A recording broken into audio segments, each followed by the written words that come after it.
I welcome you back to pharma E class. I am Anindo Goswami और हम लोग discuss कर रहे थे लिक्विड डोजेज फॉर्म्स। और लिक्विड डोजेज फॉर्म आपके you find this chapter, that is chapter 2, chapter 3 in unit 2।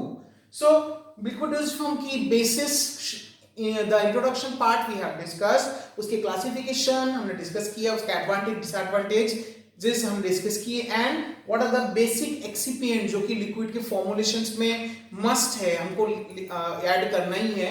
We were studying those. तो कुछ हमने डिस्कस कर चुके हैं, उसका basis that is your vehicle, the solvents, co-solvents part.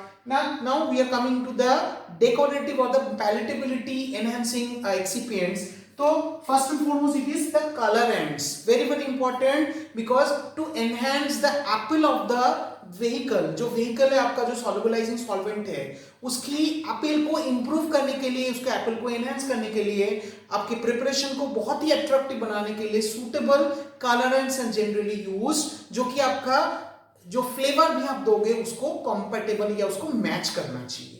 Okay, तो कलरेंट जिस हिसाब से होना चाहिए, कलरेंट्स ऐसा होना चाहिए जो कि आपका वाटर सॉल्युबल हो, या कभी कभी वाटर सॉल्युबल अगर उसकी कम है तो we can use water and alcohol और इथेनॉल के एक हाइड्रोअल्कोहलिक सॉल्यूशन में भी हो, सॉल्युबल हो, but it should be basically water soluble, non reactive with other constituent. That is the most important part. Okay, so what are the desirable properties? It must be harmless, should have a definitely no physiological activity, उनका बिल्कुल नहीं होना चाहिए। It should be a definite or a stable compound, because इसका जो colour है it should not be very बहुत ही कम समय के लिए है ऐसा नहीं है। जब तक कि वो प्रिपरेशन बनेगा, वो preparation it is being consumed, it is being used, तब तक उसकी जो कलरिंग प्रॉपर्टी है वो it should be maintained. Okay, so it must be inexpensive at the same time, जो उसका कोई एक ऑब्जेक्शनेबल ऑर्डर नहीं होना चाहिए, ऑब्जेक्शनेबल अलग से टेस्ट नहीं होना चाहिए, absolutely neutral in its property. The only property which is needed or desirable it is coloring property, its stable property to be a stable one, as well as it must be inert to a certain extent, because जो other ingredients है उसके साथ ये बिल्कुल ही ना आपका reaction करे, and different types of photosensitive reactions को भी एनहेंस ना करे, बिकॉज कई बार हम प्रिपरेशंस को ऐसी धूप में रख देते हैं हमारे केयरलेसनेस में के कारण, तो फिर वो डिस्कलरिंग जो प्रॉपर्टी है वो बिल्कुल भी उसमें आना नहीं चाहिए। ओके, इवन माइक्रो ऑर्गेनिज्म से टेम्परेचर के जो कंडीशंस है, अगर एक्सट्रीमिटीज हुए तो भी उस कलर में कोई फर्क नहीं पड़ना चाहिए। So these are the desirable properties of colour, जो कि हम लोग लिक्विड डोजेज फॉर्म में पर्टिकुलरली उस डोजेज फॉर्म की पैलेटेबिलिटी, उस डोजेज फॉर्म की अट्रैक्टिवनेस को एनहांस करने के लिए यूज करते हैं। बहुत सारे कोल्टर कलर्स हम यूज करते हैं, लाइक एमारेंथ, या फिर नॉन कोल्टर कलर जो कि परमिटेड है in the drug and cosmetic act में, जो सारे कलर्स को परमिटेड नहीं है, जो एफडीए ने अप्रूव किया जिन कलर्स को to be used in food and the drug, those colours are only used in pharmaceutical medications. Okay, so colours कौन से यूज करेंगे और कौन से मतलब किन के लिए दिया जाता है, that is also based on the psychological buildup of a patient. Okay, अब देखिए कलर्स की जो रेंज हमने यहाँ पे लिखा है, red, orange, yellow, green, blue, violet and black. You'll hardly find a medicine which is black in color. Why? Maximum medicines के जो कलर रहते हैं वो obviously it is compatible to the flavor, but आप देखेंगे जो कलर्स मैंने अभी यहाँ पे आपको दिखा रहा हूँ, red, orange, yellow, green, blue, violet and black, आप देखिए इनकी जो कंडीशन है, दैट इज साइकोलॉजिकल, किस हिसाब से बिहेवियर दिखाता है वो colour. Exciting, this is a cheerful range, this is the tranquilizing range, and this is the subduing range. cheerful मतलब हर्षोल्लास, खुशी, yes, and exciting मतलब exciting, आप जानते हैं exciting, and tranquilizing मतलब हल्का सा आपको दिमाग को शांत करने वाले या आपको थोड़े से नींद दिलाने वाले, and subduing मतलब you are going exactly the same fashion, जो कि सूरज सुबह उगता है और सूरज शाम को ढलता है और रात होती है, तो दिन में जो है वी आर ऑल एक्टिव, तो फिर इट इज एक्साइटिंग कलर से लेके रात को जब अंधेरा हो जाता है that is the black one. Okay, तो साइकोलॉजिकली जो कलर्स हम यूज करते हैं वो इस पर्टिकुलर कंडीशंस पे बेस्ड हैं, जैसे कि आपका exciting colours, cheerful colours, tranquillising colours as well as subduing colours. तो when a patient is in a state of illness, तो साइकोलॉजिकली भी वो बहुत वीक रहता है, तो उसके समय उनके पास जो मेडिसिन आप देखेंगे, पर्टिकुलरली फॉर चिल्ड्रन जो मेडिसिन डिजाइन होते हैं, सिरप्स एंड लिक्विड ओरल जो प्रिपरेशन है, they are always very excitingly coloured in green, yellow या आपका ऑरेंज, एंड उसके साथ उसकी जो कंफर्टेबल फ्लेवर्स हैं उसको उसमें दिया जाता है. You will hardly find a syrup, child preparation जो which is black in colour.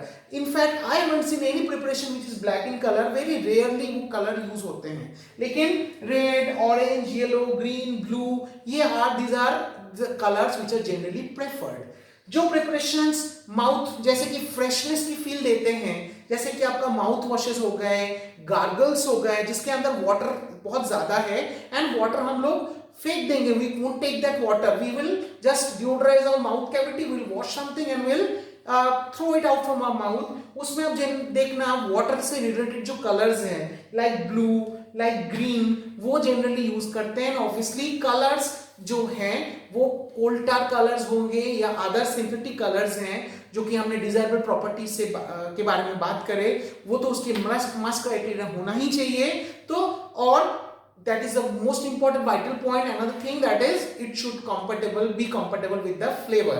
अगर आपने येलो कलर दिया तो फिर मतलब it is understandable you will definitely give lemon flavour. अगर आपने ऑरेंज कलर उस प्रिपरेशन को दिया है, सिंथेटिक कलर, तो obviously the flavour will be orange. ऐसा कभी भी नहीं होता we have put a colour and a entirely different flavor, because that is also another psychological thing.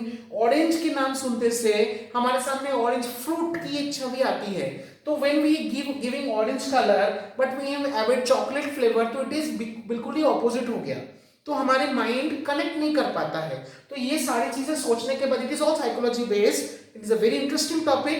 तो ये चीजें को बेस करके फिर जो क्राइटेरियंस है फॉर्मुलेशन के हिसाब से, जैसे उसकी सॉल्युबिलिटी हो गया, उसकी स्टेबिलिटी हो गई, पीएच स्टेबिलिटी हो गया, जो इनर्टनेस हो गया, ये सारी चीजें तो है ही, लेकिन ये भी एक बहुत इंटरेस्टिंग कॉन्सेप्ट है जो कि ध्यान रखा जाता है जब कलर को चूज किया जाता है. And obviously all the colour should be FDA approve, permitted colours ही हम यूज करते हैं. नेक्स्ट कम टू प्रिजर्वेटिव्स भी बहुत इंपॉर्टेंट एक प्रिपरेशन है, एक्सिपिएंट्स और एक टॉपिक है. तो स्पेसिफिक ऑर्गेनिजम्स, कुछ specific, why do we need preservatives? Because different types of जो आपके प्रिपरेशंस है, पर्टिकुलरली जो ओरल प्रिपरेशंस है, उसके अंदर डिफरेंट माइक्रो ऑर्गेनिजम्स के आने के बहुत ज्यादा चांसेस है. लाइक कौन से? लाइक सैल्मोनेला स्पीसीज, लाइक आपका इकोलाई, लाइक आपका एंटेरोबैक्टर स्पीसीज, लाइक आपका स्यूडोमोनास स्पीसीज, स्यूडोमोनास ऑरिजिनोसा, क्लोस्ट्रिडियम, ये जो कैंडिडा अल्बिकन्स जो कि इन्फेक्शन करते हैं, ये सब नाम सारे माइक्रो ऑर्गेनिजम्स के हैं. और ये micro organisms are quite prone because they are amply available in the environment. और आपके जो वुंड है, आपके जो घाव है, उसको तो उसमें तो है ही वो, लेकिन अगर आपने प्रॉपर तरीके से जो आपका लिक्विड डोजेज फॉर्म है, प्रिपरेशन है, चाहे वो ओरल लिक्विड्स हो, इंजेक्शन लिक्विड्स हो, या ऑप्थेल्मिक लिक्विड्स हो, या बॉडी कैविटीज में जो लिक्विड्स जा रहे हैं, उस लिक्विड को अगर आपने प्रॉपर तरीके से अपने उसका जो कवर है उसको आपने रिमूव किया, फिर उसको स्पून से आपने लिया, you have used it, but you haven't मतलब आपने वापस से उसको कवर नहीं किया, तो फिर जितने भी एयर माइक्रो ऑर्गेनिजम्स है और ये स्पीशीज की पर्टिकुलरली जो मैंने अभी बताए, वो species are generally prone to get come to your preparation, और आपके प्रिपरेशन को वो खराब कर सकते हैं. Because for this particular reasons हमको बहुत सारे एंटी माइक्रोबियल प्रिजर्वेटिव उसमें डालना पड़ता है. But again antimicrobial preservative should not कभी भी आपका जो उसकी जो स्पेसिफाइड क्राइटेरिया है उसके अबव कभी भी नहीं जाना चाहिए. तो बेसिकली कॉन्टेमिनेशन की सोर्सेस क्या होते हैं? It can be raw materials during processing, the containers से या इक्विपमेंट से, मैन्युफैक्चरिंग पार्ट, एनवायरमेंटल से, पैकेजिंग मटेरियल से, और ऑब्वियसली सबसे ज्यादा हो सकता है जब पेशेंट उसको प्रॉपर तरीके से यूज नहीं करता है. So what should be the criteria of a preservative? जो आइडियल प्रिजर्वेटिव होना चाहिए कि it should be effective against a wide range of micro organism.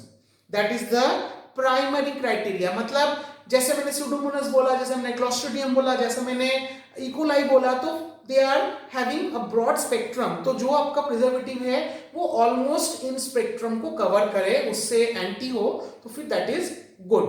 इसके अलावा obviously it should be physically, chemically, microbiologically stable for the entire lifetime of the product। जब तक कि वो प्रोडक्ट प्रॉपर तरीके से यूज नहीं हो जाता, तो it must be chemically and this biological and this chemically, physically and microbiologically must be stable।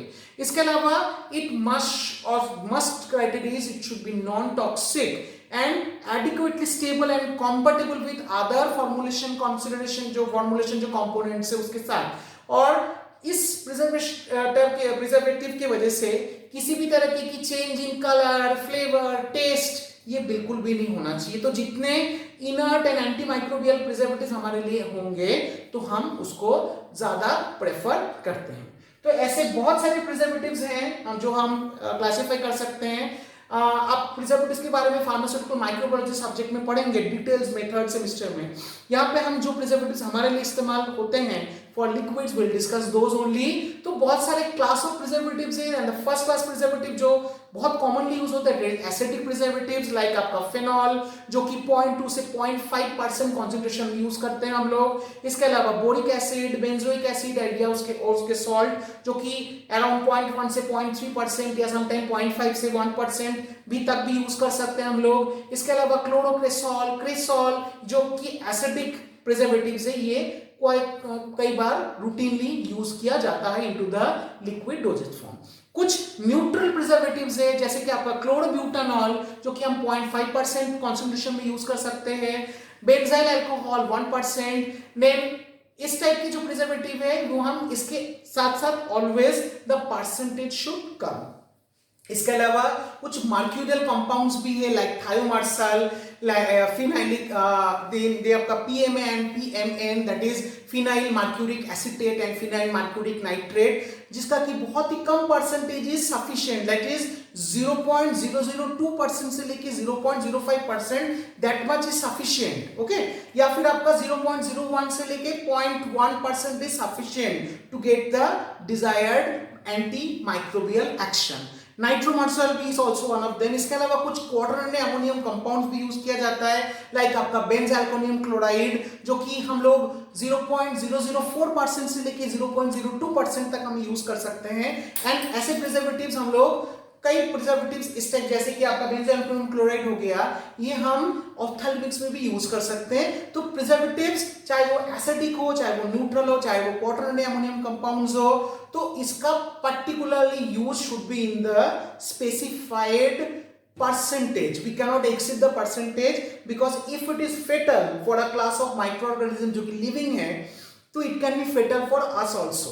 तो हमारे लिए भी वो नुकसान कर सकते हैं अगर वो परिमित मात्रा में हमने नहीं दिया। तो definitely depending on the dosage form, depending on the use, definitely other preservatives are chosen और उस हिसाब से preservation is a very very important topic जो कि यूटिलाइज करना चाहिए। So our next excipients are compatibility color that is flavors। तो flavors जो है आपका कई it is being necessary because ऐसे ऑब्जेक्शनेबल जो टेस्ट है जैसे कि which may lead to nausea, vomiting, एक रिफ्यूजल मतलब पेशेंट आपके जो दवाई है उसको पीना ही पसंद नहीं करेंगे।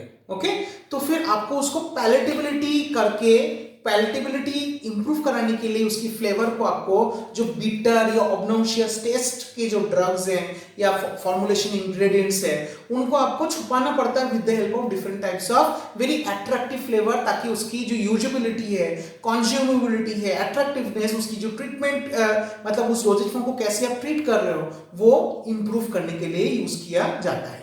तो टेस्ट सेंसेशन के हिसाब से जो अपने पास अवेलेबल है we have generally salty, bitter, sweet and sour taste sensation in our taste buds.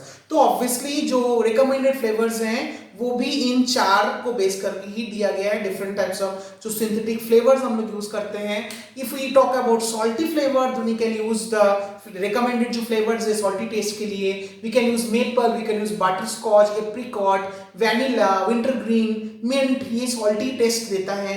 अगर हम बिटर टेस्ट के बारे में बात करें, then wild cherry, then walnut, chocolate, mint, anise, ये सारे आपके एक बिटर टेस्ट के इसमें रहते हैं। अगर स्वीट टेस्ट की बात करें, जितने भी फ्रूट फ्लेवर्स हैं, fruits, berries, even vanilla, they are providing at mild sweetness.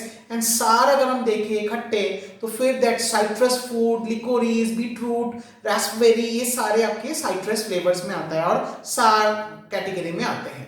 कई बार ये देखा गया ये सारे सिंथेटिक जो फ्लेवर्स हैं इनको बहुत ही परिमित मात्रा में दिया जाना चाहिए, because it should not spoil the preparation. Okay, तो प्रिपरेशन जो है आपका, it is being for medicinal purpose, if it is being given, the flavour should not dominate. Yes, flavors are only a part, it is an excipient, it is only helping the or making the preparation palatable। इसके लिए कुछ flavour adjuncts भी दिया जाता है ताकि flavour को properly जो मतलब वो निखर के आता है, लाइक आपका मेंथॉल, क्लोरोफॉर्म, और ये मतलब कुछ फ्लेवर एडजंक्ट्स हैं जो कि कंटिन्यूअसली वी कैन यूज वो पर्टिकुलर